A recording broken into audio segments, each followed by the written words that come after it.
Greetings and welcome to another stream. I'm a little bit lower down than there. Yep, there we go, that's my face. And yeah, last time we were implementing a little bit of the physics engine, sort of the concept of bodies. I didn't assign fixtures to them or anything, but that certainly is something that needed to be done. And they started moving with the physics, a little bit of a force, mass, acceleration, that kind of stuff. So we had this chaise lounge which we got working with a little bit of blendering to fall, but there's no collision detection on it. Certainly there's no collision detection with the voxel world, or the hypercube voxel world. So today I wanted to have a look at making that thing crash into the voxels and behave in a way that's kind of sensible. So that's the idea. As always, if you have any song requests, and just ask, and I can play anything I can. And if you're in chat, say hello. Right. Oh, darn, I forgot to bring my water bottle out. Unbelievable. Well, I will deal with that problem or not. In any case, let's get on with finding the collisions for each thingamajigabob in each bucket. So the physics at the moment has a bunch of bodies which ultimately will be made of different parts, but at the moment it's just a bounding box, and that's what I'm going to do. And they get put into buckets, one bucket for each room, which is the most basic kind of broad phase collision check. Something can only crash into something else if they're in the same room. Now that doesn't handle the edge cases where it's halfway in one room and halfway in another room, but that's okay. I can handle that by putting things into buckets with good transforms later on.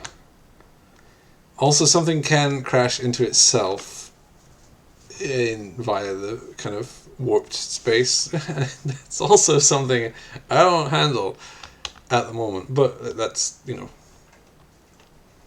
some kind of idea for later. So, for each bucket, what do we want to do? We want to find the collisions. So we want to check if any two scoped bodies, that's what they're called, yeah, the scoped body, which is just a transformation into the room's basis reference frame and the body which it applies to. And that transformation might include a translation, as in if you're moving from one room to another, your XYZ coordinate will be different in those two rooms. For example, if you move off the top of the room, your coordinate will go up to 16, and then you'll come on the bottom of the next room, you'll be at negative 16, but that up down might be a different direction in the next room's basis.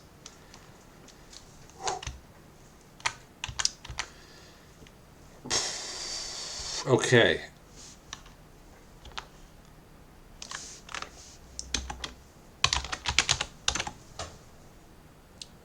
So we check if any two scoped bodies overlap. Also want to check if any scoped body overlaps the room's voxels. Easy peasy. Or is it? I don't know. It's actually really, really tricky. And here's a note I left for myself. Oh, thanks, past me. On what to do for the voxels. For each colliding voxel, calculate the smallest impulse, take the maximum impulse of all the smallest ones, and use that. Okay, Alright, I also probably need to set up for each voxel. I don't know if I can be able to do it now, but if you have two voxels next to each other, you shouldn't. I don't know why it's be a lot easier to describe with a picture, not a tiny picture, but a big picture. Yeah, if you have a voxel here and a voxel here, and they're both solid, you don't want to test this wall, obviously. There's no point in colliding against that. And similarly, if you have a bunch of them, then you have a bunch of walls that you don't want to test.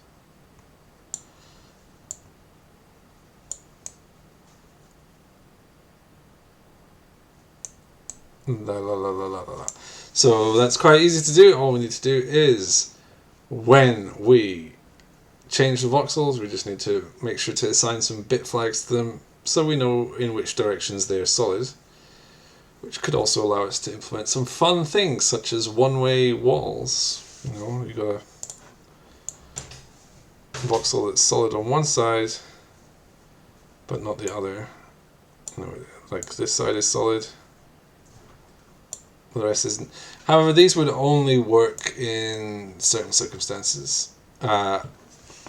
To get them to work, whenever you collide an object against them, you need to record that object's previous position, so you can test if its leading edge, it's a different colour, blue, the leading edge of the object has moved through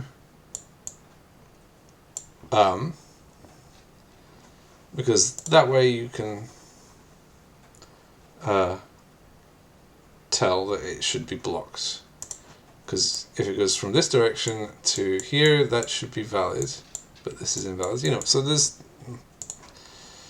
potentially things that could be done that are interesting with that, but ultimately I don't know if I'm interested in doing that. One-way stuff is, you know, just have a door that closes behind you if you want a one-way thing. Or even better, there's gravity, so you just have a cliff, you jump down, that's naturally a one-way gate. So, well, that's all a bit of fun. But for now, let's just take every side of every voxel as a valid collision and see what happens. It will probably mean, if I get this to work, that the object will fall down and then will go like as it collides with all kinds of bits of voxels that are internal to the walls. But that's cool. I would be happy seeing that too.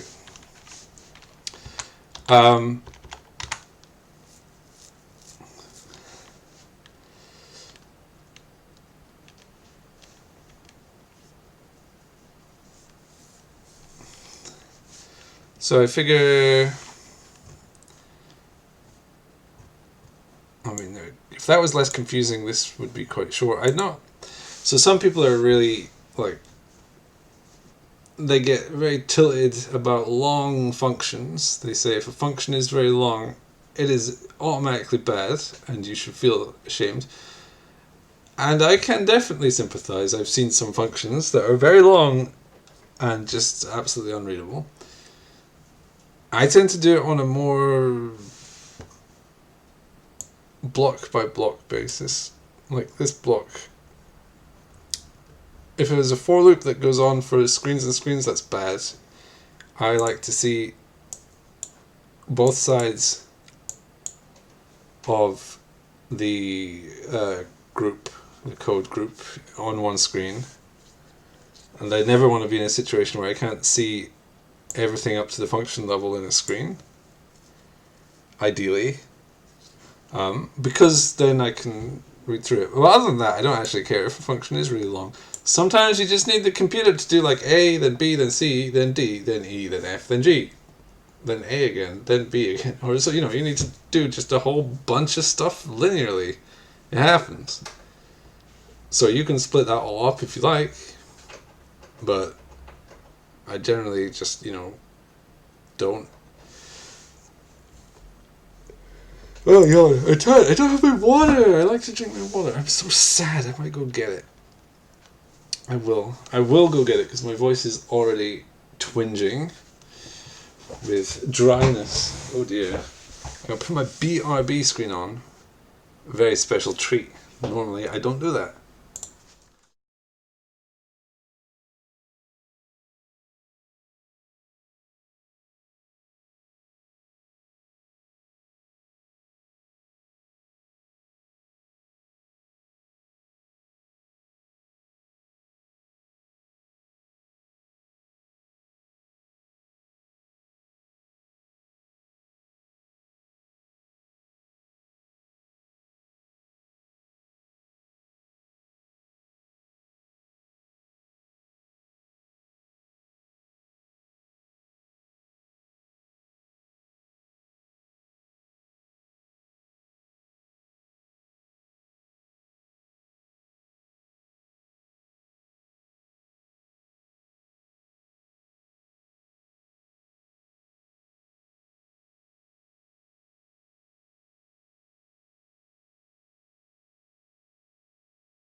Oh, what a treat for you.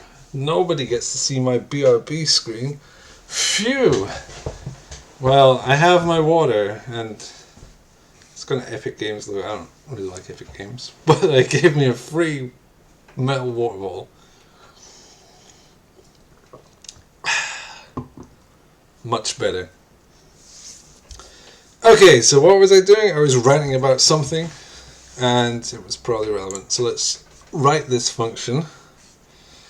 So I want to check. I'm going to find the voxel impulse between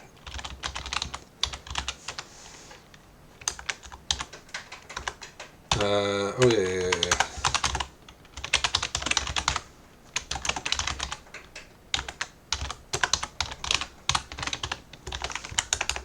Whoops. Whoa, wait. I think the editor settings have changed. I should never have updated my editor. That is not what's in there. It's a scoped body. I'm going to call it SB because I like that. I'm going to find a voxel impulse between the SB and the room for SB dot body reference frame side. Okay, so what will that do? Well, I don't know. Let's find out.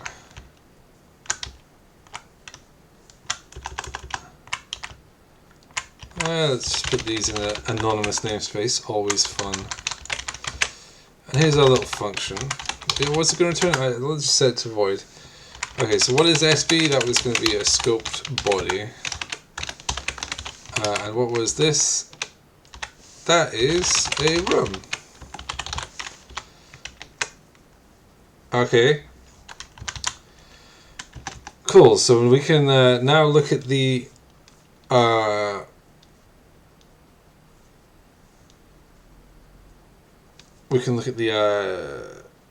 bounding box of the scoped body in terms of the reference frame of the room, and the way we do that should be very clear. I'm saying that sarcastically because this is very tenuously held together in my brain and I don't think I properly understand it. But we want to find the impulse that we get from hitting the voxel, so we want to get the position. We'll multiply the transform by the position, but that's going to be a GLM vec4, and we're going to give it 1.0 because we do want to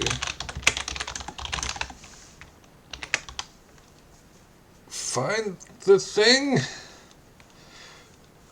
So the reason we put 1.0 in there is because this transform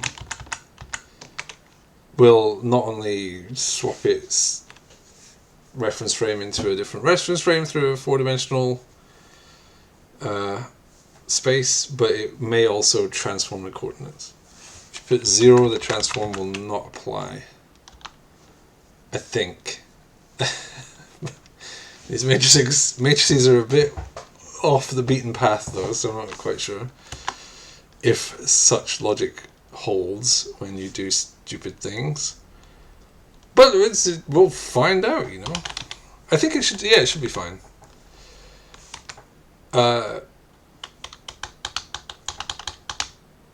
We also need the... I just set it to vector.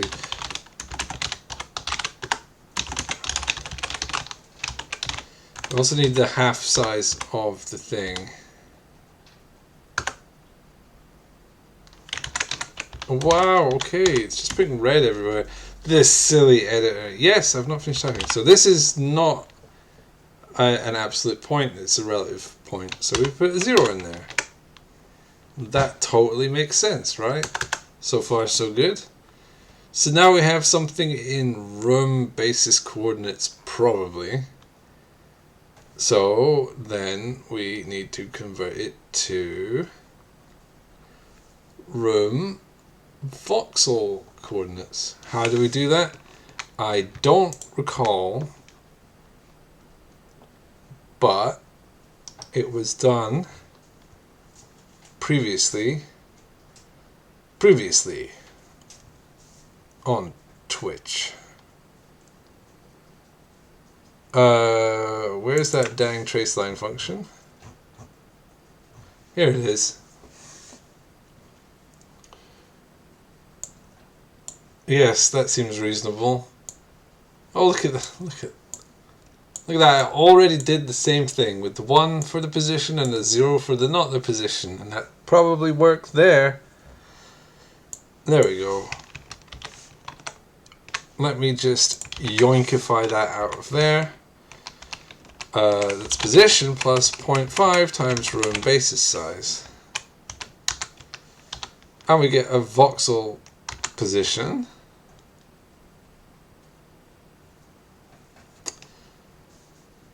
Yes. Bumfuzzle games, I hate it when that happens. What, you mean when you do something and then you find that you also did it before and it worked?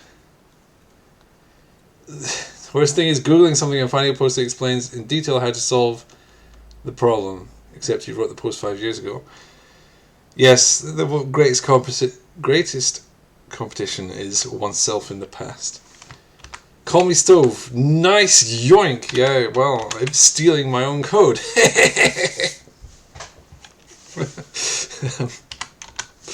It's fun. Right, so let's just make this extremely terrible.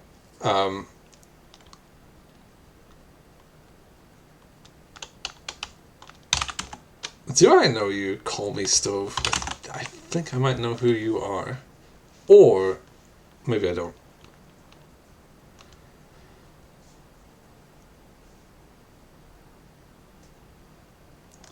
Let's just make it conk out as soon as it hits a voxel. Oh, you know who he is. He's Stove. Stove could be a she or a they.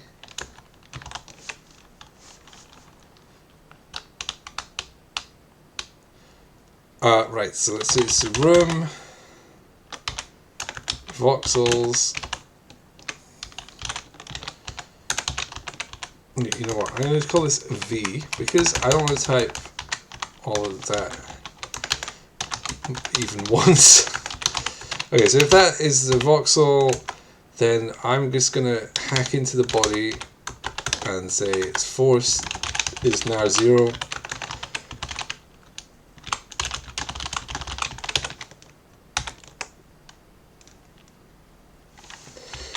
Cool, so now as soon as it hits a voxel, it's going to set its force to 0. The force was deliberately set to something so that the chaise longue would move downwards. We're going to need to be pretty zippy to find it.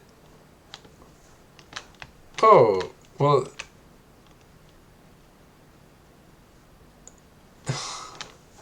That's unexpected. No, that's not unexpected. That's actually exactly what I would expect.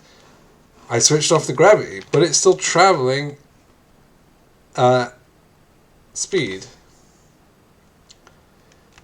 Well, that's okay.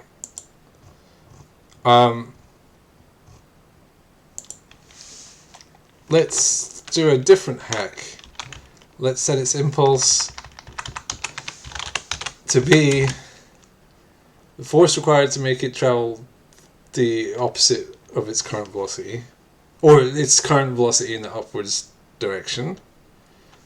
So F is ma.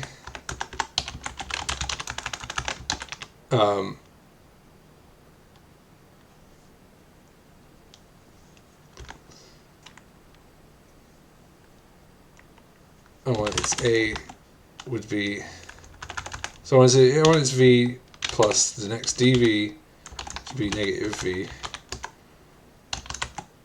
So I want the dV to be negative 2V. Okay, cool.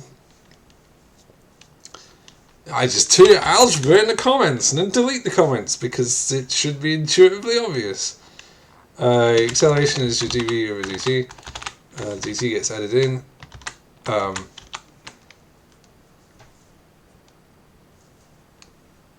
Or does it? I don't know.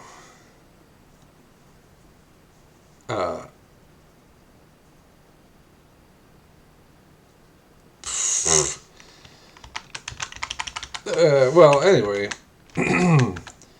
let's just say I was kind of thinking a little, but I was not thinking enough. I believe calculating the impulses correctly will probably require you to know what your time step of your physics engine is. So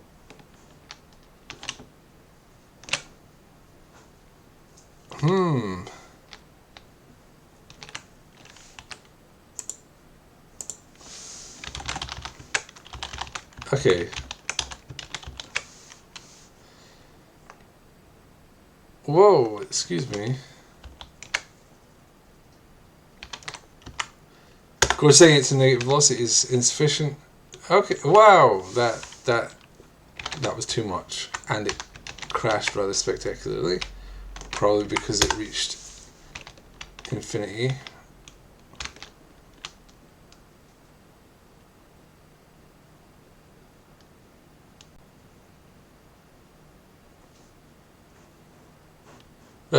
Yep. Oh, well, that's nice. Okay, so I really don't understand.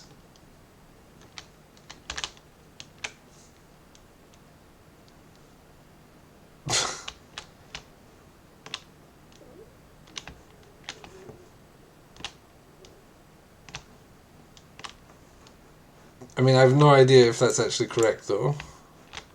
Oh yeah, I forgot the click makes picnic tables appear. It's certainly... Yep, there we go. It's jammed. Okay, cool. Whatever. That seemed about right. That was roughly where I saw the origin of the model in Blender. Or was it? I don't remember. And it was bouncing when there was a voxel roughly where the origin is, which makes me suggests to me this is roughly accurate.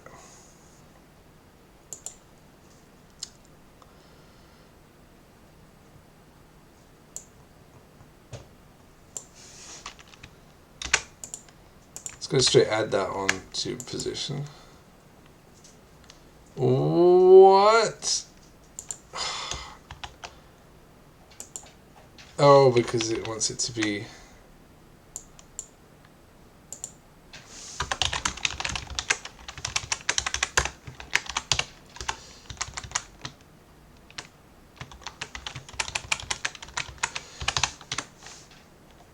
I want it to be vec3 as the result of a matrix multiplication is vec4.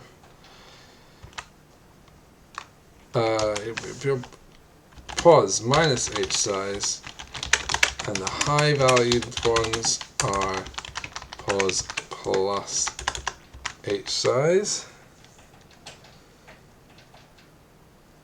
It's in the room. Or, see, is it in the room? It could, if it's made of different fixtures, not be in the room entirely, so... well, that's fine. Just need to min-max it to the actual room size. For now, let's just say it's probably in the room.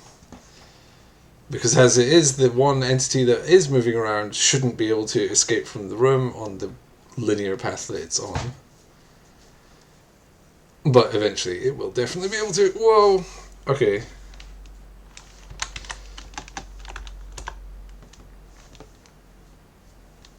Okay.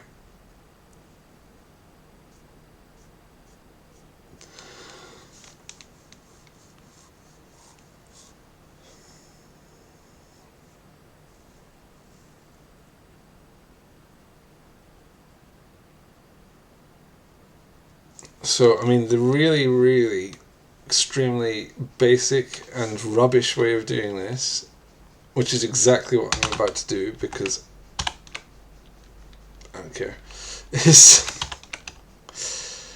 to straight up iterate through all them voxels. That's a whole lot of them, though. But that's okay. It can be slow and rubbish, and then later on it can be better by making it better. You know, if there's an op tree or whatever. So let's just check this in one dimension. Say your position is 5.6 and your size is 3.5.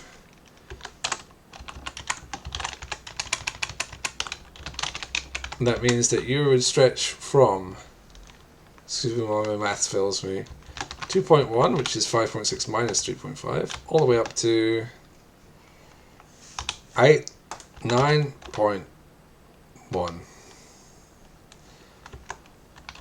Okay, cool. Which voxels would you need to check?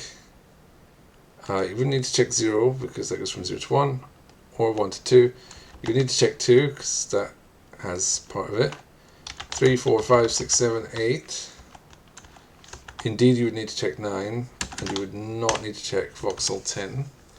So,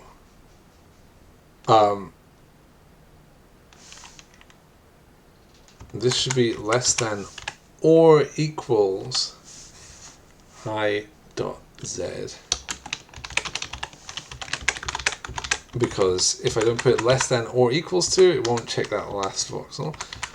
Which is probably something I won't specifically care about. Now why have I pasted this 3 times? Because I'm going to do z by x.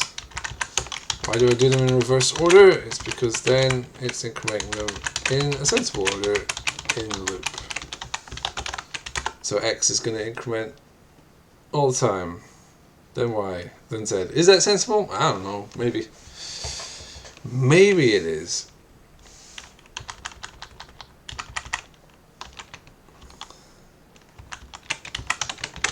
So now, if there's the room there, if there's a voxel there,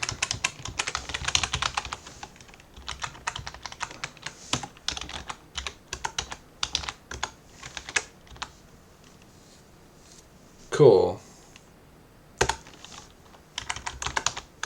Also, I'm just gonna stop right. Excuse me. If you find a voxel, there you good. Just give up on the everything. Oh no, that didn't work at all. Yep, no, that's not good. Oh dear. Or did it? No, it didn't work.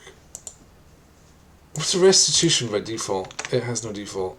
The default is 1/2. So what I would expect that to do is as the thing comes down, it should collide, then it should bounce half the height, like a bouncy ball. And then when it gets very low, it should probably just like force through or break or something. Because I didn't add in any tolerance of any kind, so it should get infinitely close. Which may actually be, I don't know if that'll be fine. It might trigger a great number of collisions, but that I do not care about at this juncture. However, somewhat surprised to see it didn't do anything.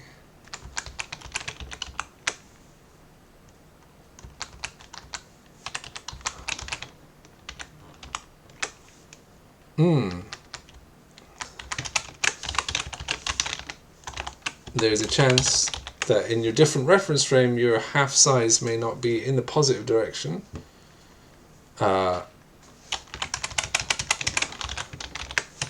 So let's just make sure that is indeed positive.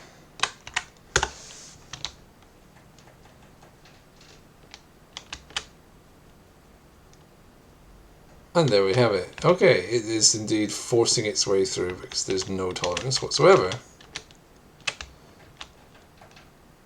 Yep, there's no tolerance.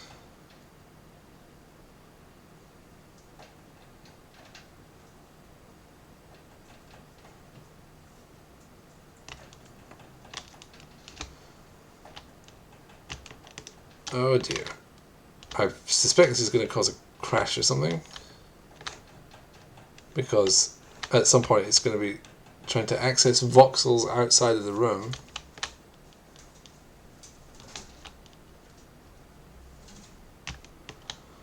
No?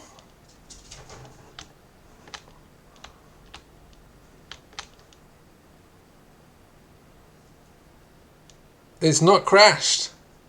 Why has it not crashed? What? Oh, it's coming out. Oh god, that's it's coming out. Okay. Oh my goodness, that's gross. Oh, this oh, now you can see the magic. Oh, this one's that way.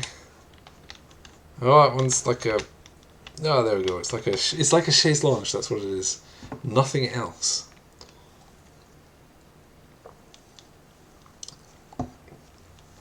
Come on.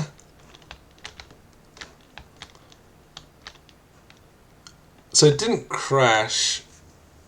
I expect it was accessing voxels outside of the bounds of the array, but it's just checking if they're positive. So out of bounds reads and writes. Potentially the vector had enough allocated memory that it didn't care. I feel like I should go like pop when this comes out, so I'll try and time that. Oh.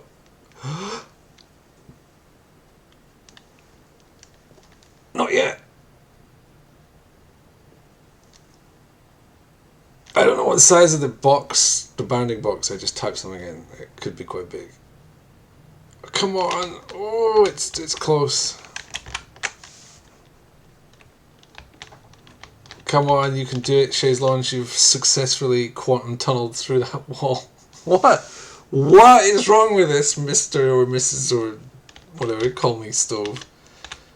This is a perfectly natural thing to enjoy. A wooden Chaise Lounge transmogrifying through a floor.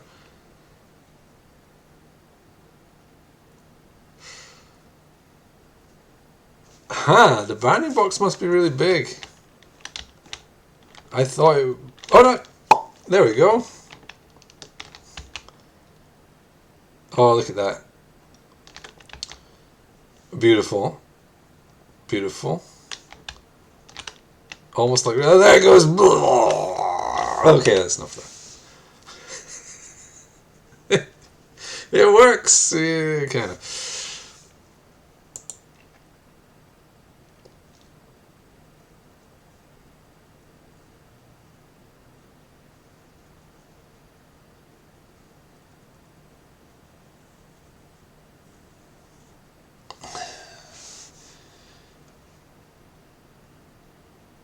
Just another Friday. Is it Friday for you?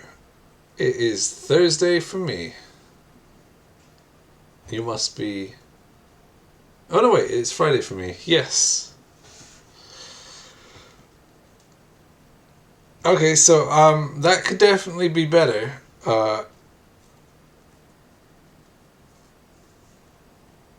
So just setting the velocity to being negative the velocity is a really silly way to deal with this, but it is at least a way of dealing with it. What do you actually need to do? So first of all, collisions should be based on the relative velocities of two objects, in that if you have two objects colliding and say one's going, say they're both going to the left, one's going at 1 mile an hour and the other one's going at 2 miles an hour, and they crash, that should be the exact same behavior as if one's going 1,001 mile an hour and the other one's going 1,002 mile an hour, because the relative velocity between them is still 1 mile per hour. So the voxels don't move, so that's fine. The relative velocity is simply the applied to the voxels. It's just based on, applied to the body. It's just simply its own velocity.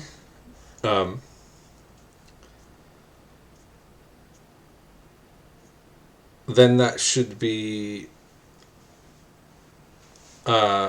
projected onto the normal. Not the normal. Well, it will be the normal of the voxel it hits, but it will be projected onto the contact point, which is not calculated at all. And then you want to do bits and bobs with that.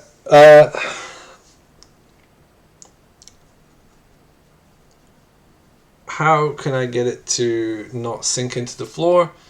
Well, probably by not doing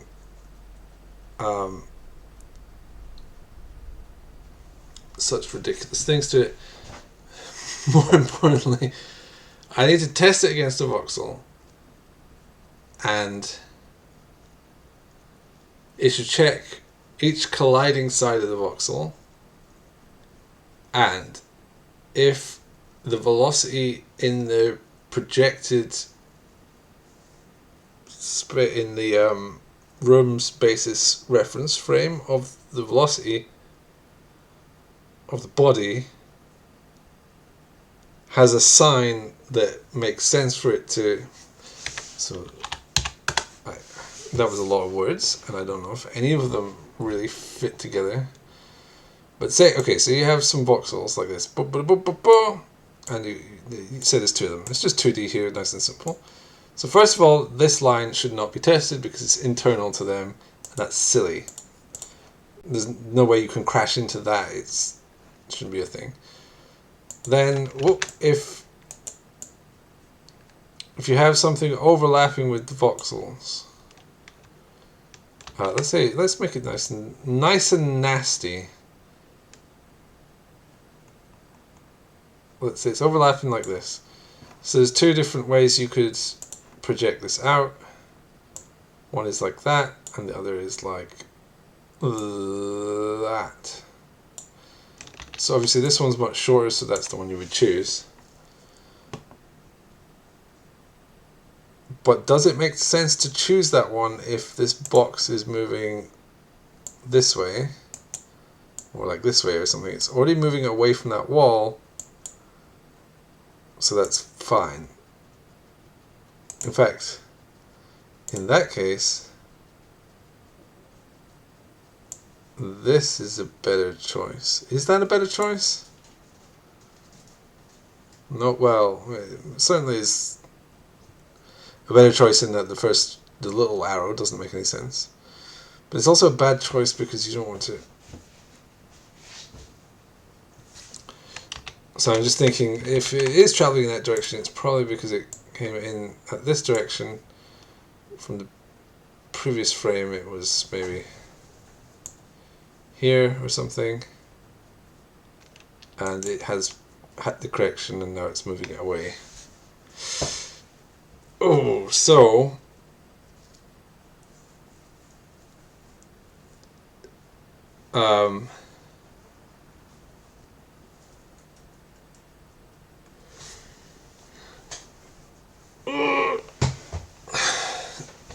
to put like a little tolerance in this as well, so that it tries to push things out slightly beyond the bounds of the voxels, so that things just sort of rest on top of them.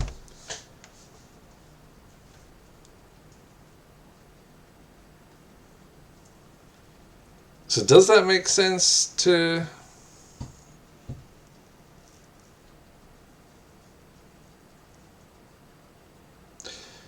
I mean, honestly, I'm not exactly sure. This collision detection is complicated, and my grasp on the exact fine details is not great.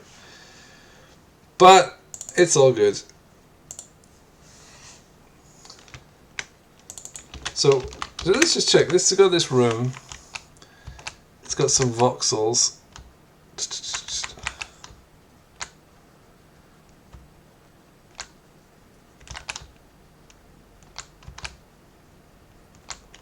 I'm just going to check. So they're handled in the initialization code. Oh no, it's spam. It's go away.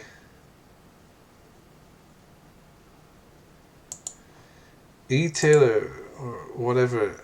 In search of followers. No, I don't want followers. Do I?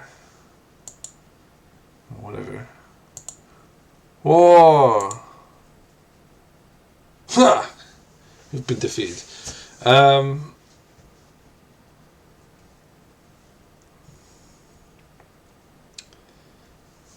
don't want followers, I want to work out collision detection. It's a much more difficult problem.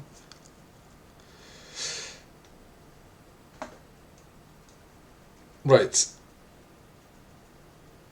As entertaining as it is to have a stream where I just sit going, oh, it's not very productive. How often does spam like that happen? It's happened a couple times. I don't know, maybe like once every couple of weeks you just get a bot, or sometimes a couple of them.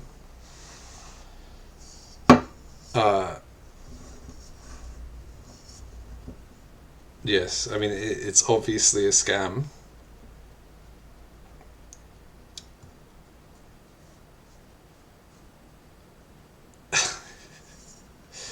It's like, yeah, do you want to be rich? Just buy your way to riches. It's so simple. Give me money and I'll make you rich. Oh, okay. That sounds great.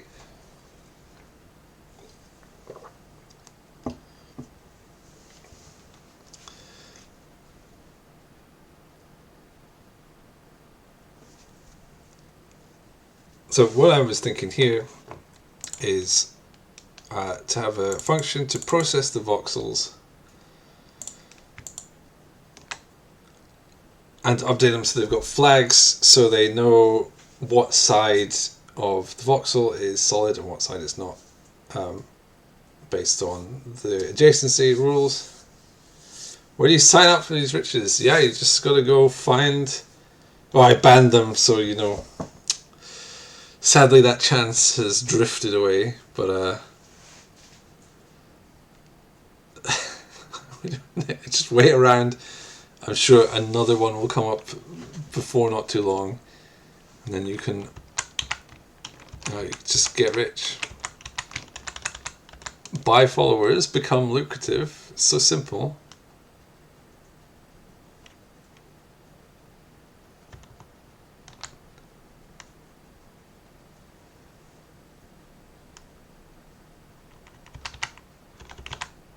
Okay, let's just write the function to do this.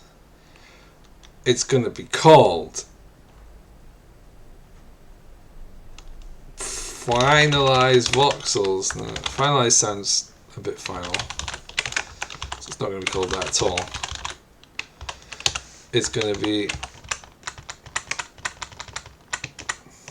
parse voxels, update voxels. So it's going to be called update voxels. I'm not very imaginative today.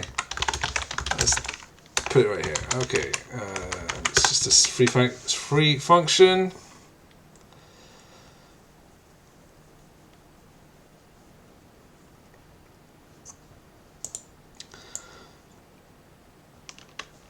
Hehehe. Stealing my own code again. Truly, I am a rapscallion.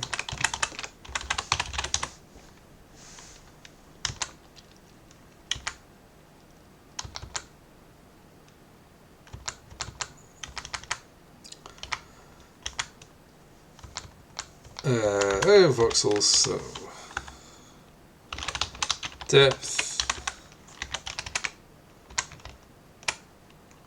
Ugh. Yeah, cool. It's gonna be int.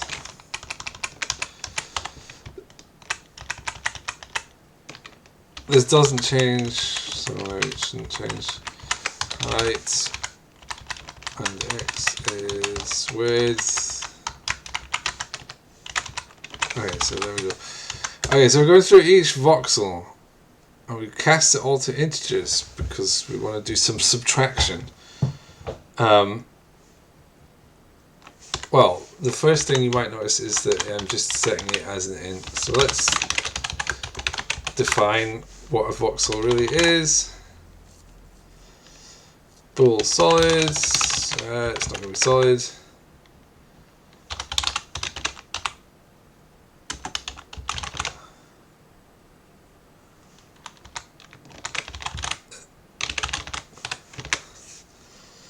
Solid flags. Okay, let's just hit compile because that's definitely going to break a bunch of stuff. Voxels, no, it's an array of cell, not int. Okay, so that was just lazy and wrong. I can't set it to v because v is an integer. Well, v can be a boolean. And then I can just set dot solid is v. Also, this init function should really update the voxels once it's done with them. Okay, what else did I break? Why the function, the silly function I just wrote is also broken. I'm fine with that being broken. This is broken.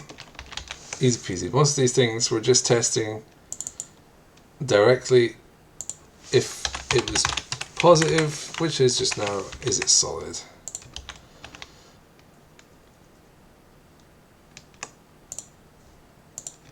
And that's easy enough to adapt to. Okay, well that's compiling.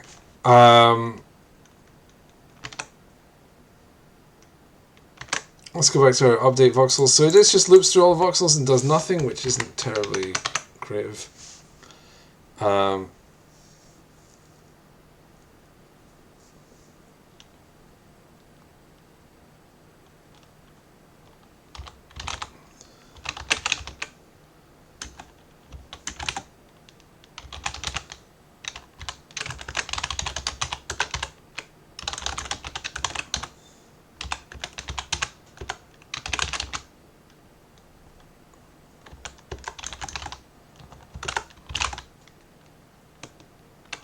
wait.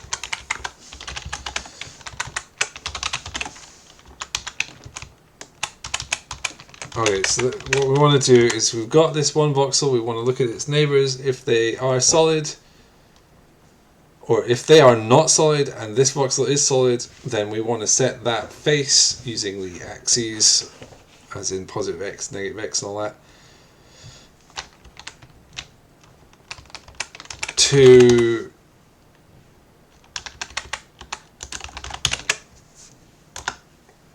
we want to set them to solid if this cell is solid.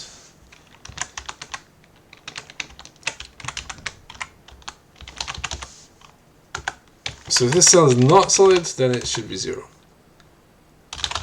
Okay, cool. So now what we want to do,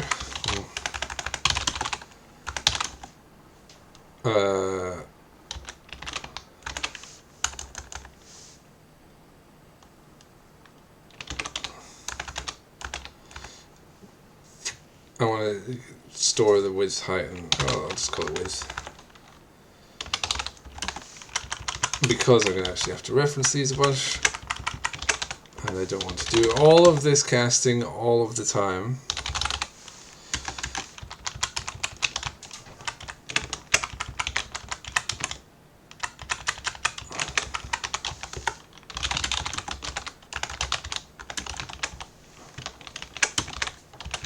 Width, height, depth.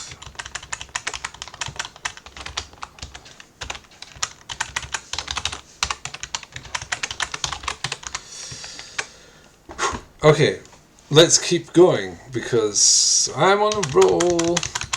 Right, if the cell's not solid, it's all 0. There's no solid flags. So now we know it's solid. Okay, let's check the x-axis. Positive x. Is the cell in positive x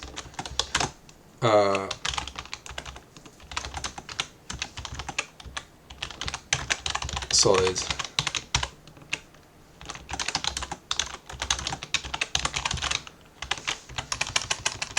It's not solid. Okay, that's roughly the layout we want to use. Then cell solid flags.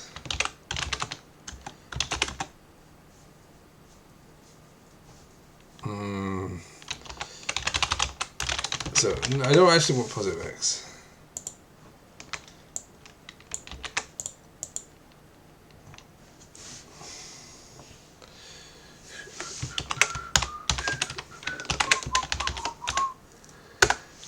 Have I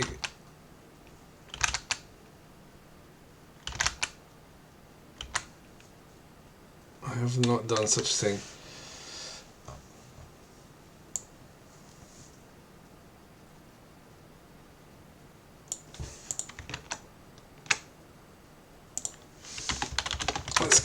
Let's keep it real sweet. This is a processing function and it should be probably run before.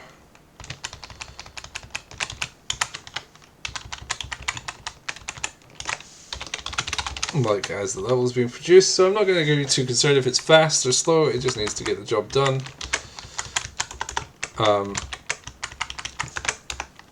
It's probably not actually going to be run when the game is being run.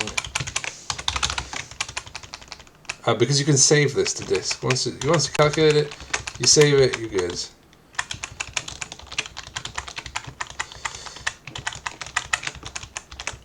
Okay. Oh, hi. Is this all right? Oh, probably. Probably not.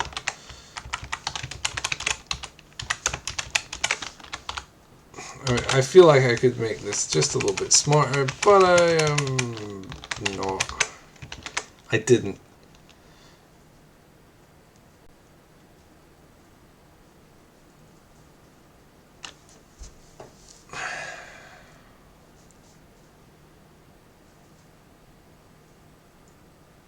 I really just want to make it less.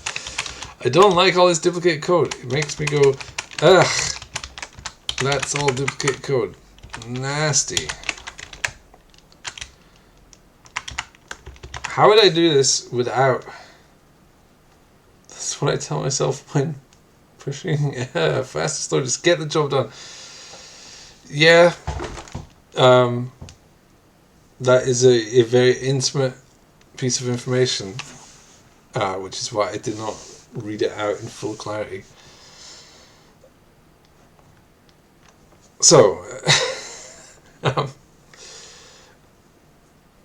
so this will do the trick. I kind of want to make it into a loop, just because that's nice, although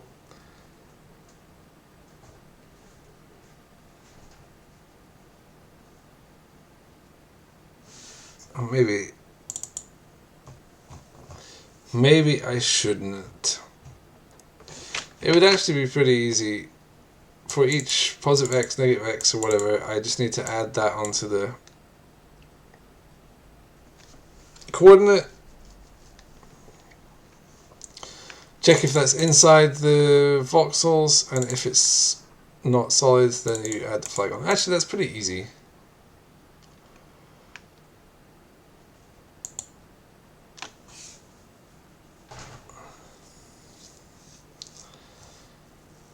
But do I tinker with something that probably works to make something that probably works also?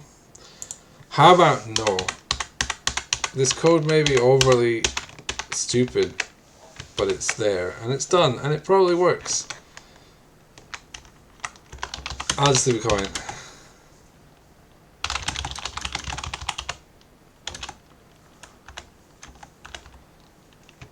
There we go. The comment is a justification for not really finishing the job.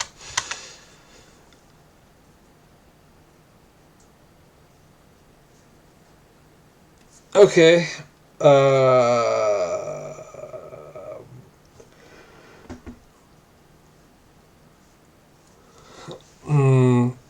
How does that help?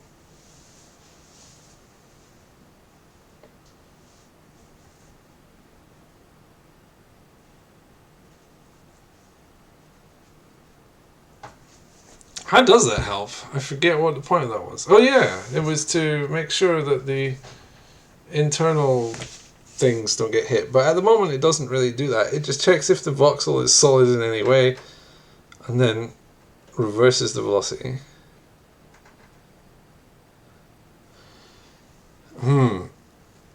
I very much feel like I need to do a little more research into this. I think it needs to like make a context point and then retain that from frame to frame.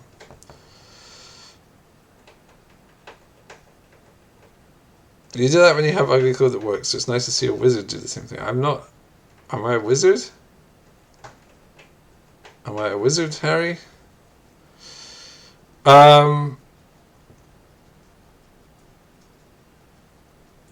It's the principle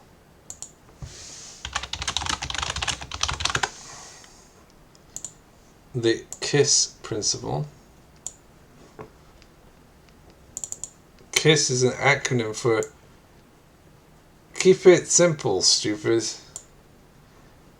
It's just, it would be nice to make that function a loop, but there's no point in over-engineering it other than to remove duplicated code. Now, duplicated code is a bad thing, don't get me wrong. But,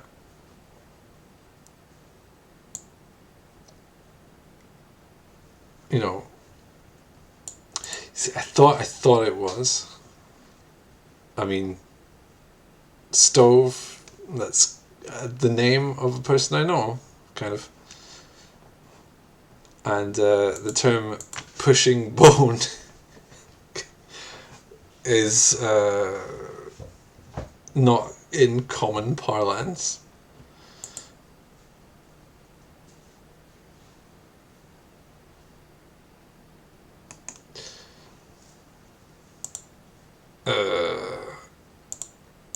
Oh, my brain hurts. Okay, so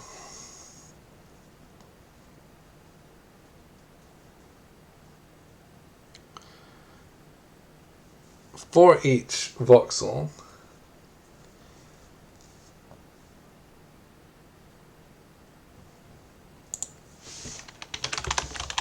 let's just form that into a continue statement, because the reality is we do not care if the voxel is not solid, it's just air, we don't care if we skip it.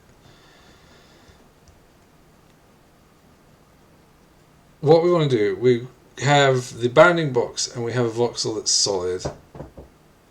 So in all likelihood it definitely collides with one solid face, but we want to know which solid face it is. Which is trying to fix the problem of it like going, oh, it updates. No, I'm not updating my computer now. That was in an attempt to fix the problem of it going wild with collisions, but it's not actually doing that right now, so I feel like that's not really a problem I want to fix.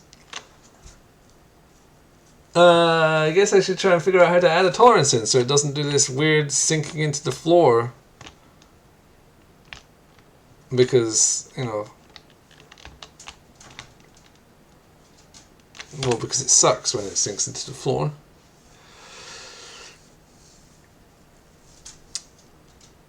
I hope your trip around the world was fun, by the way, Mr. Call Me Stove. Or your extended car vacation.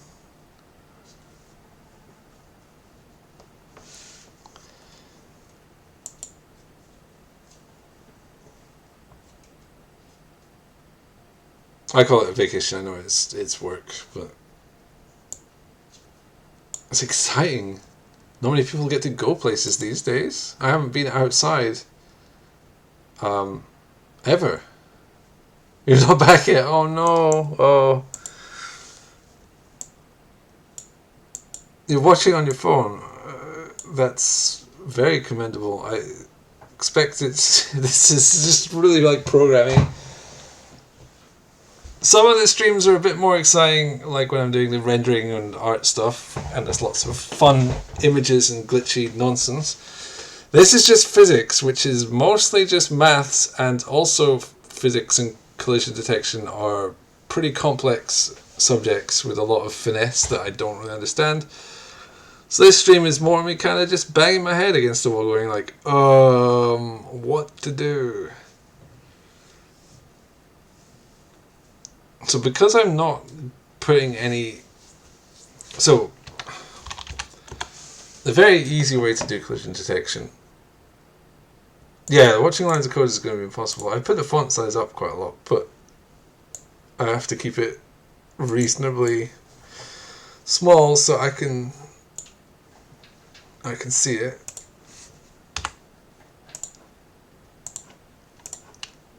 So, I mean, I can... So 150, I can, you know, make it nice and big. Then you can see all of the code. But this is not really an ideal way to edit anything. Not just programming, like it's not a great way to write a book or anything. Which reminds me, I should check.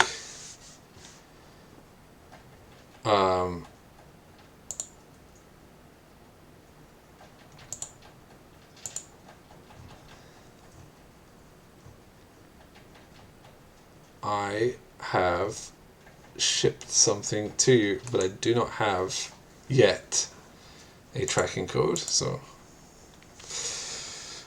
I'll let you know when I have that.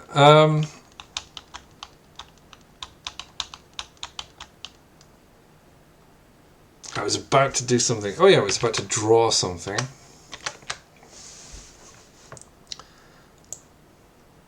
Okay, so here's some bounding boxes. Let's say the black box down the bottom is a solid fixed collider. It cannot move. It's part of the level or something. So a typical way you do the collision detection is once these things overlap, you can adjust the positions of them to like that. Yeah, my phone says it's low on space. Why would you tell me that at 1:30 in the morning? That's so weird. Well, that's not terribly interesting. If something comes in, you don't just want to do that. You also want to adapt its velocity. So instead of changing its position, you can just give it a rebound velocity and it'll bounce off or bounce or skate or whatever it does, depending on the physics parameters you give it. So that's good. Or you can give it an acceleration, so as it penetrates, it gets forced out. Which is probably how the universe actually works, but I don't actually... I can't think of a good explanation for why one would do that. Did I say penetrates? I probably did, because let me tell you, computer physics nonsense is all about penetration. And greetings, formal's fine. Oh, raiding with a party of 8. Hello. Well, why don't I put up some stuff on the screen that's fancy? Would you like to see something strange? Here's a rubbish prototype of a 4.5 dimensional game that I made over the last few years, and I am currently rewriting. You came for the MS Paint diagram. Well, it's not my finest diagram. This is a game based on geometry of a hypercube, which I'm working on. This is not a game, this is just a rendering test because it has screwy rendering. A bit like your kind of Anti-Chambers or your weird Portal-like games where you have different things visible in different ways.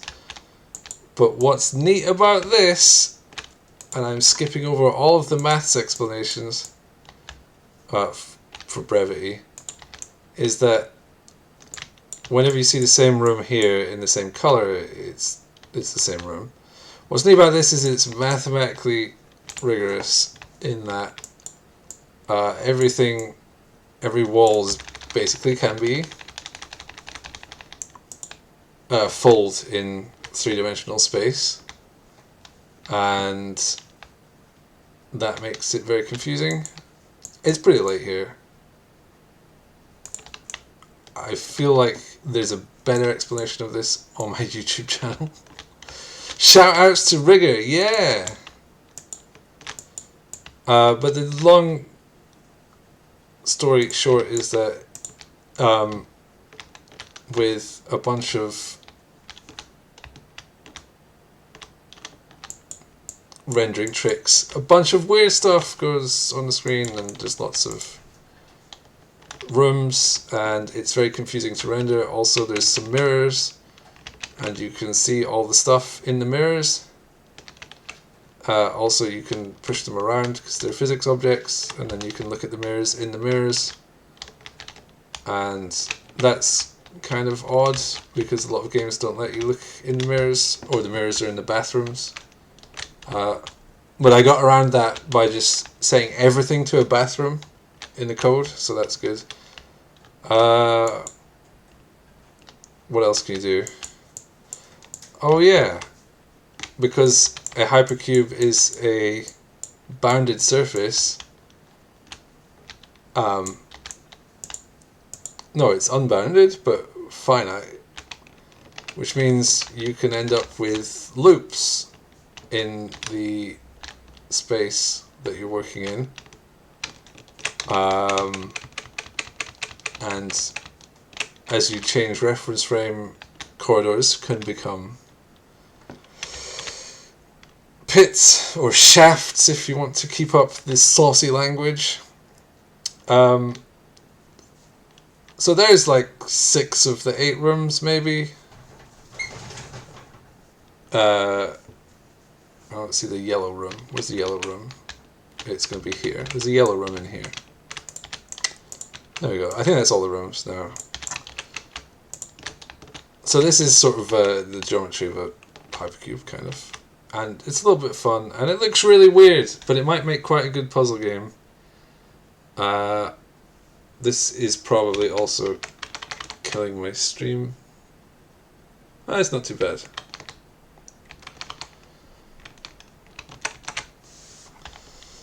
So it's just a bit of weird fun. So whilst the rendering is really convoluted, and I spent a long time on this prototype getting the rendering to work, I kind of left all the other things that would make it into an actual game to the side. So I'm rewriting this from scratch, live on Twitch, with moderate success. So what I have now, this is the prototype. Time to eat lunch. Have a good lunch. This is the remake. As you can see, it sort of looks vaguely similar, but the cool rendering stuff is not yet implemented. But there is a chaise lounge made of wood that sort of doesn't have proper collisions, so it sinks. Yeah, I'm rewriting it because the original one is such a mess. Because when I started working on that prototype, I had something like this very early on where I just rendered some like adjacent rooms, but I had no idea how to do that stuff where it's like rendering fragments of rooms in different directions. That took a very long time to work out how to do in a cool looking way. And even the way it's implemented is not particularly well structured, because you start implementing it and I was sort of figuring it out as I went. So the overall structure was quite basic.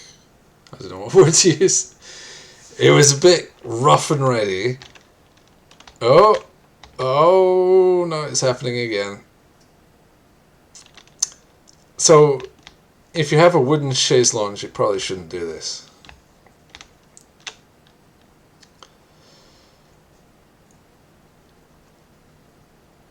So to rewrite it, the important things are to make it more structured as a game, so I can put some like actual game objects and have them interact in a way that's meaningful, not just in a cool looking weird fractiliar world. Fractiliar? That's not a word. Fractally world, but also, you know, have meaningful interactions between objects that make a game actually a game. But also polish up some of the rendering stuff and, you know, just generally make it better. Yeah. So the point of this diagram was to try and think about why my chaise lounge is going through this wall. Oh yeah, and when I click, I generate picnic tables. But, you know, just like in real life. When this actually squeezes through the wall, or the floor, it eventually does fall down. It's probably gravity. It's the fact that I implemented the voxel. This is like a little voxel room.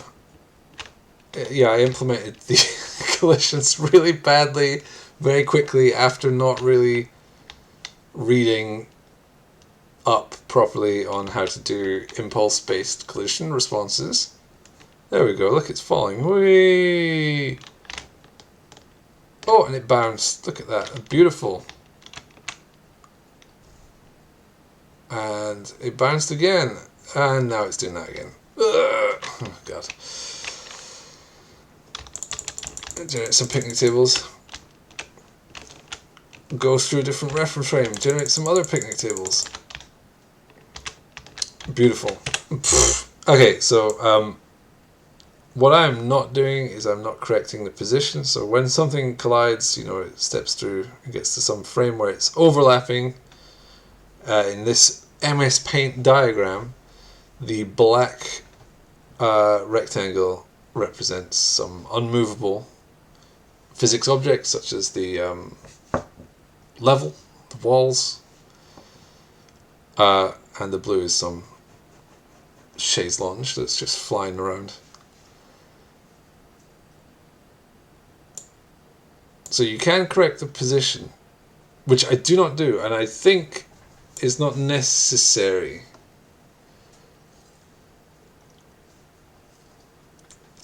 I think with the impulse-based physics, you don't need to. If you calculate your impulses correctly, and you do a bunch of steps of the physics engine, you should be able to push it out. Or do some constraint solving or something, or maybe you do need to, I don't know. But I need to add an epsilon or a little tolerance, so it's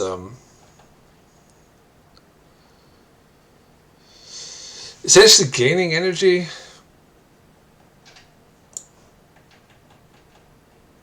Yeah, maybe that would work. I mean, this is my extremely rubbish function. It checks a bunch of voxels. If it finds one that's, well, if it's not solid, it ignores them. And if they are solid, it just reverses the velocity, which is not how you're supposed to do this. I mean, it's not even close to correct.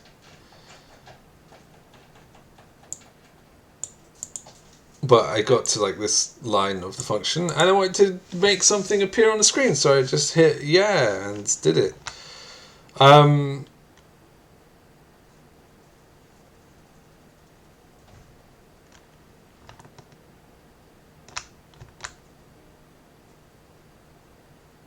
Would a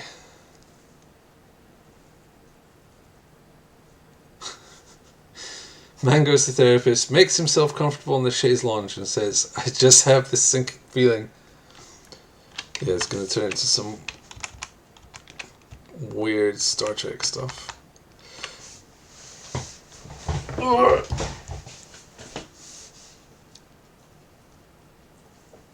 So do most impulse-based physics responses actually correct for position? Impulse-based physics. Now, I did have a PDF file that I had, but I don't know what I did with it.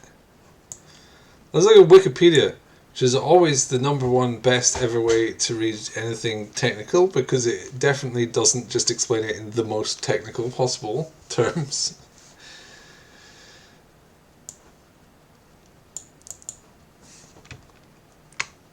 It's exciting streams. Let's go to Wikipedia.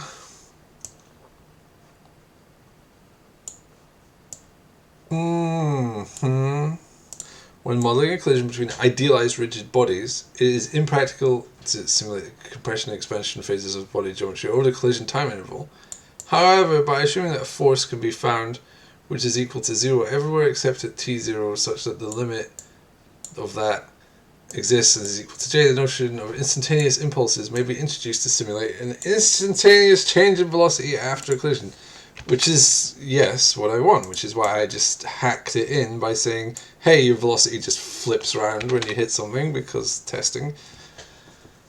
Okay, so all I need to do is that. Actually, this doesn't look super difficult.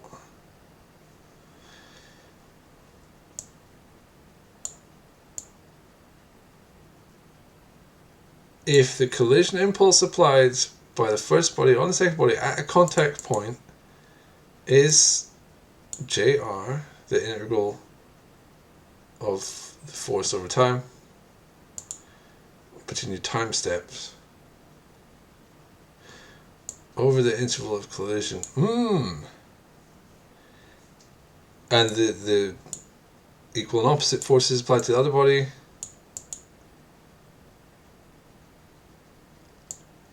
Yep, along the contact normal, that makes sense.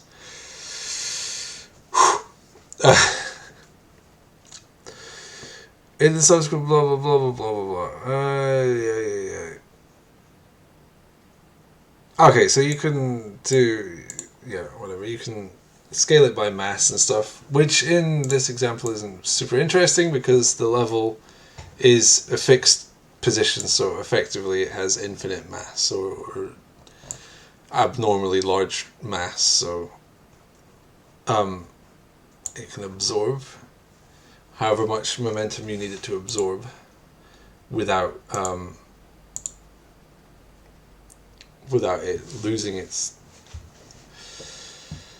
without moving or whatever. Similar for angular velocities. I don't care about angular stuff. Nope. Here we go. The secrets of how to do it. Computing the post-collision linear velocities and angular velocities as follows. Compute the reaction impulse magnitude in terms of v m1 m2. I don't care about that or that using the equation 5. So it's -1 plus e velocity times normal divided by inverse mass is summed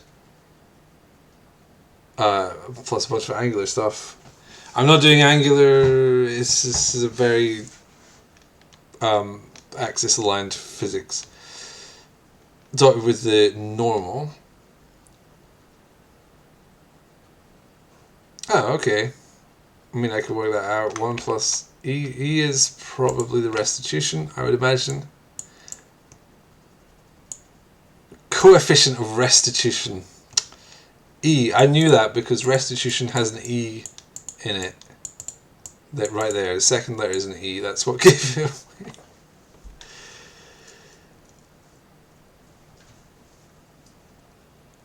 And yeah, the relative velocity, as again I went over earlier,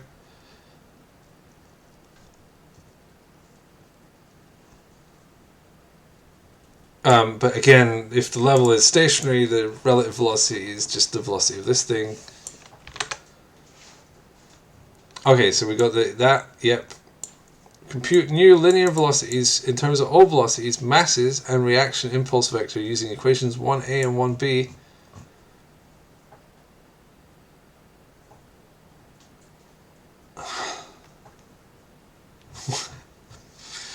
I feel like what I did probably isn't that far off what it should be doing. It's not correct, but and angular velocities don't care.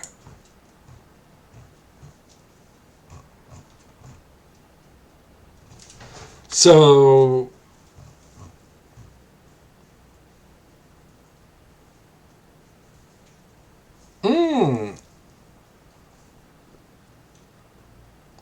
I kind of followed the Wikipedia article. Gonna buzz off, goodbye. Alright, catch you later. Call me Stove. So, the one bit I didn't read was the bit at the top where it was like, hey, let's use the maths integral stuff to figure out what it is. So it says finding the exact time of a reaction force over the interval of collisions. The interval of collision presumably is that when something collides, yeah, it hits and then it goes like squishes and then it bounces away. Even if it's something solid like a mobile phone or whatever, it's still gonna have a moment where it squishes. It could be extremely short though. Okay, so blah blah blah blah.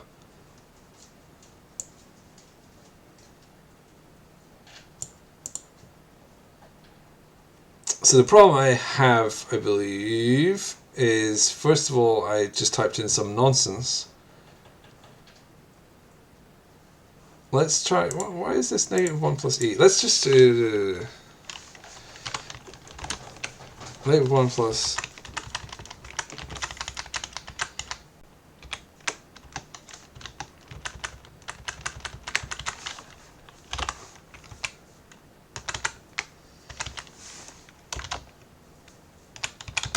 Okay, so why is that? Negative 1 plus e. So it's going to be, e is between 0 and 1. 0 means it's not bouncy and 1 means it's 100% bouncy. So it's the bouncy percentage. So negative 1 plus e is like, so it's going to be between 1 and 2.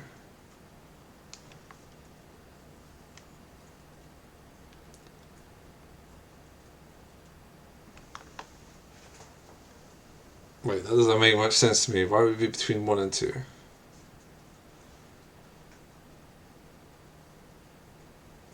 Wait, what is the component? What is the coefficient of restitution in this explanation? Wikipedia is not a great place for this, but this article is actually pretty good. I like it.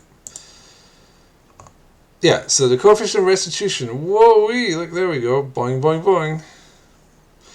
Between two given materials is modeled as the ratio E of the relative post-collision speed of a point of contact along the blah, blah, blah, blah, blah, blah. So for E close to 0 indicates inelastic collisions such as a piece of soft clay hitting the floor. Values close to 1 represent highly elastic collisions such as a rubber ball bouncing off the wall. So that's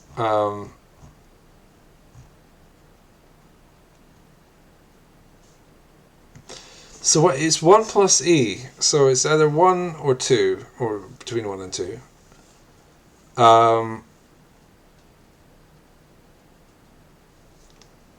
Is that just a thing in physics that it can only absorb up to like half of the...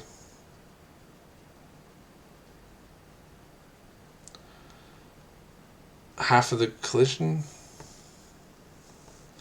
Okay, anyway. Inverse mass, everything has a mass 1.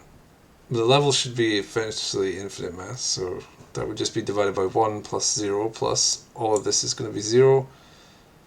So J is just 1 plus E times velocity, okay.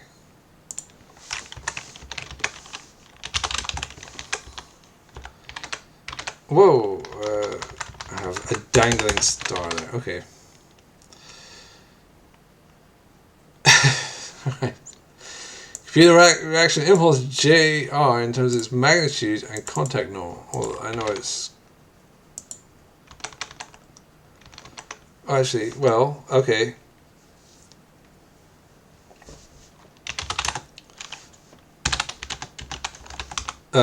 Let's normalize the SB body velocity times J, which is, or J times, it'll be negative, I guess. Which is, again, not actually going to be different from... Wait. Oh, it's taking the magnitude of that, then multiplying back through.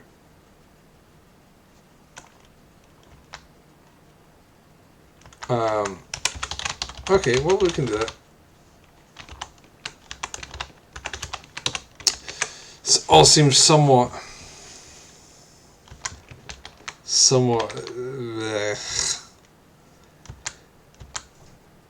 Calculate new linear velocities in terms of all velocities, masses, and impulse reaction vectors duplicated 1A and 1B.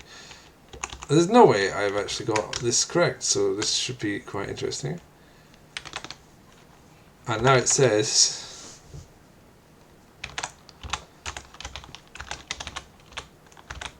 This is not very different from what I had, so I already know, even if I get this to work, it's going to be, at best, as good as it was. Again, the mass is 1. Wait. Why did it get you to calculate reaction impulse vector in terms of its magnitude? And then it says use the reaction impulse vector, but this doesn't have the reaction impulse vector. It has the magnitude as it is in the direction of the n vector, but whatever. Well,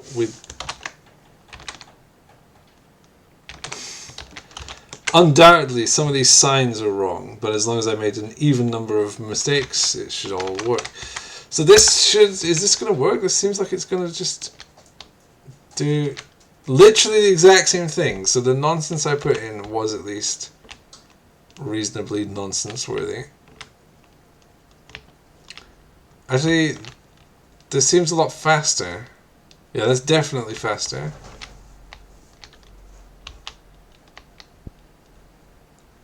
Yep, it's happening again. Okay, so I've made it faster. I feel like... I don't know why I expected that to work.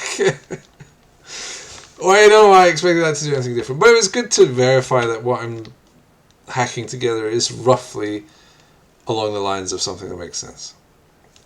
Even if it doesn't actually make sense.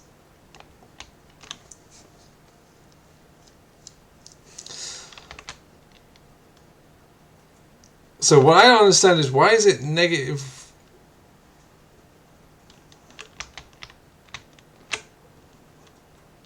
Okay, I've just put a mistake that I did. That negative should be outside the brackets. I don't understand why the restitution is 1 plus restitution multiplied by the length of the velocity. That to me doesn't really make a whole lot of sense.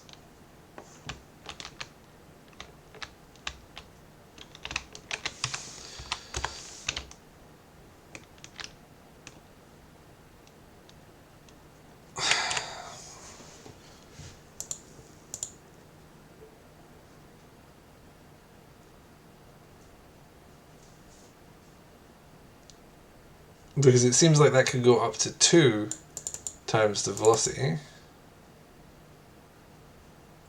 And then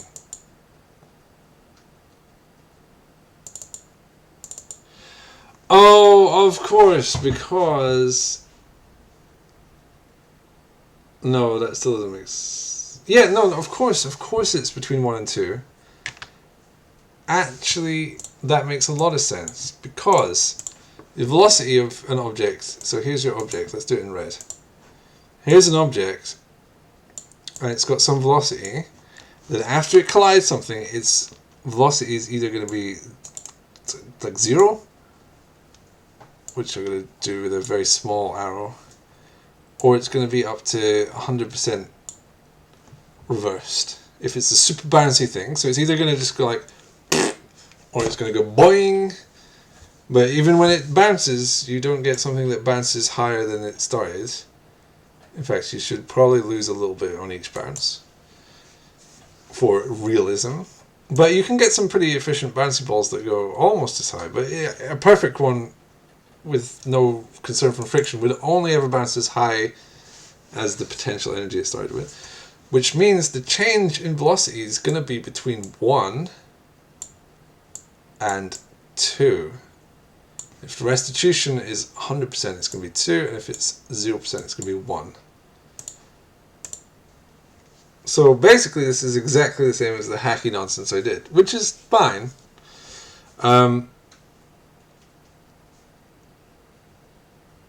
Obviously the Wikipedia explanation was a lot better for when you have two objects of different masses colliding and how they should react, which is going to be great for whenever I actually get that far, because I just worked through it there and it wasn't so dense that I couldn't piece together the bits and pieces.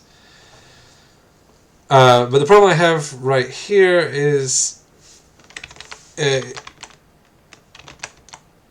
oh, my paint diagram's gone. Oh no. Oh well. The problem I have right here is gravity is forcing it into the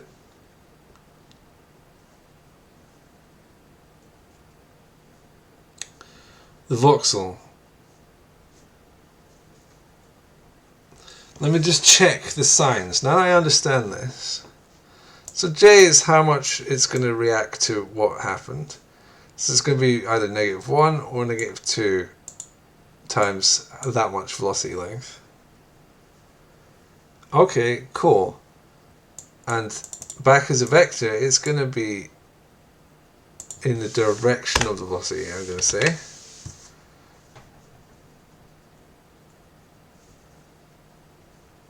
And we're going to add it on.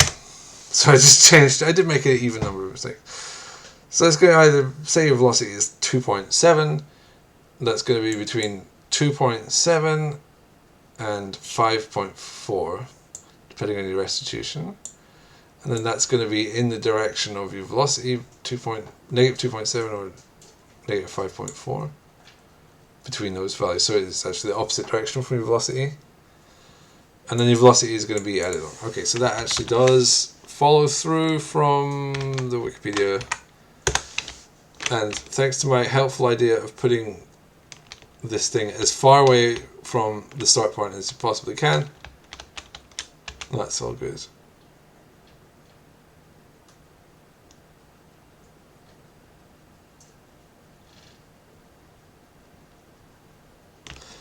So I guess what might be happening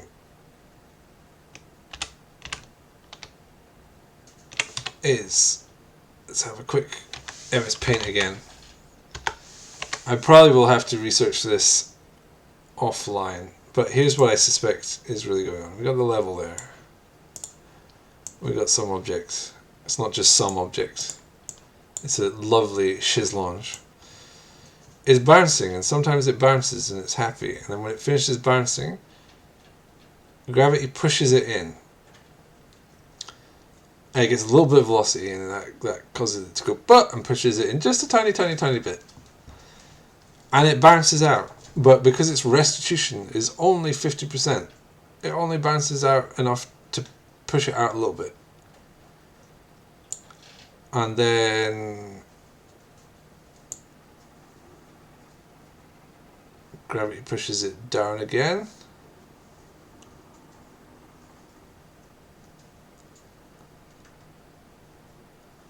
It gets pushed out. So it's bouncing back from the gravity, but the gravity is just sort of like going. So the bounciness isn't enough to keep it out. It needs some threshold of some kind, or it needs to maintain collision contacts between frames, both of which are significantly more effort than I'm really willing to put in at this exact juncture. So today we did very little code and looked at some physics. You can't win them all. I'm going to whoa! I'm in shouty mode. I'm going to commit what I've got. I'm going to commit some of what I've got. Oh, we also updated the ROM's voxels to have some differences. Actually, I did a bunch of stuff. Gosh, you forget when you just do it. Oh, but there is something that I did not do. Even though I promised I made no such promises. Which is, inside the world, there is a function to set a voxel. It's set voxel cascade.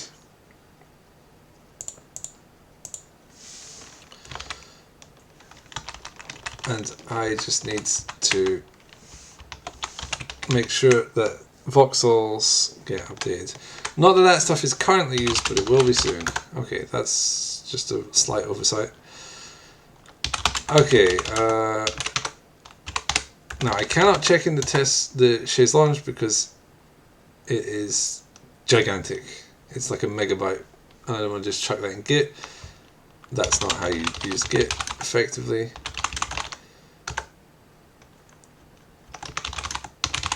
I'm just checking my diffs to see if I'm checking anything overly silly. It all seems pretty decent, and by decent I mean my standards are not especially high here. Given how resounding my success was with the physics stuff today, it's definitely going to be exciting trying to get something to collide into itself around like four-dimensional warping space.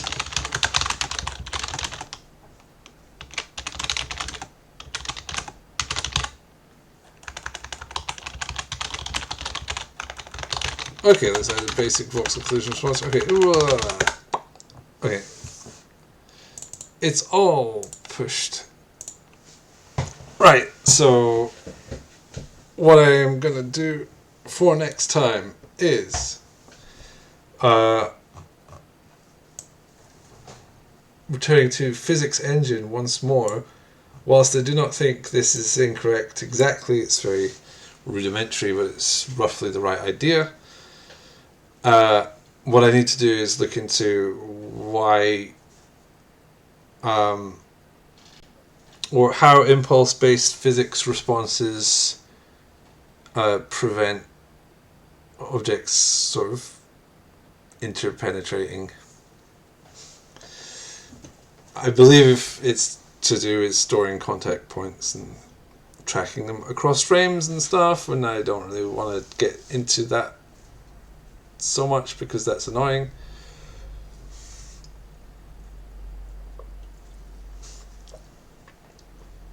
I may just mix a bit of position correction alongside some impulse-based stuff and try and make it simple. So yeah, next time I should be more prepared to figure out exactly how to do this. Until then, I feel like I'm going to say goodbyes. I'm going to click the raid button. I'm going to click M. Vander, who's making a game called Taiji, which is a panel pushing puzzle game that looks pretty cool. Very cool 2D graphics. I'm doing it. I don't know how raids work. We're getting a raid together. Alright, hope you enjoyed the stream. Bye!